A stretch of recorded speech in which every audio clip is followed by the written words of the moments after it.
இந்திய மொழிகளுக்கு இடையே பகைமை கிடையாது.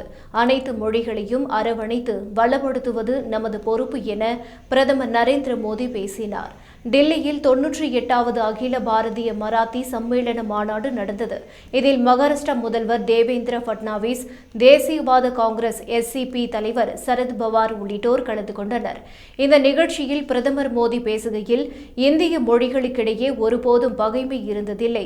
மொழி அடிப்படையில் பிளவுகளை உருவாக்க முயற்சிக்கும் போது நம்முடைய பாரம்பரியம் வலுவான எதிர்ப்பை தெரிவிக்கிறது.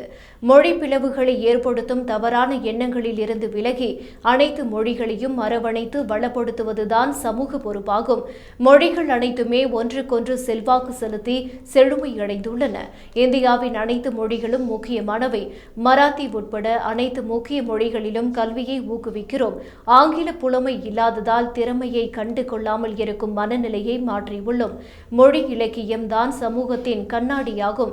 சமூகத்தின் திசையையும் இலக்கியம்தான் வழி நடத்துகிறது. எனவே மொழி இலக்கிய மாநாடுகளும் இலக்கியத்துடன் தொடர்புடைய நிறுவனங்களும் மிக முக்கிய பங்கு வகிக்கின்றன என்று பிரதமர் மோடி பேசினார். தேசிய கல்விக் கொள்கையில் இந்தி திணிக்கப்படுவதாக உண்மைக்கு மாறான தகவல்களை கோரி திமுக மற்றும் அதன் கூட்டணி கட்சிகள் எதிர்ப்பு தெரிவிக்கும் நிலையில் பிரதமர் மோடியின் பேச்சு கவனம் பெற்றுள்ளது.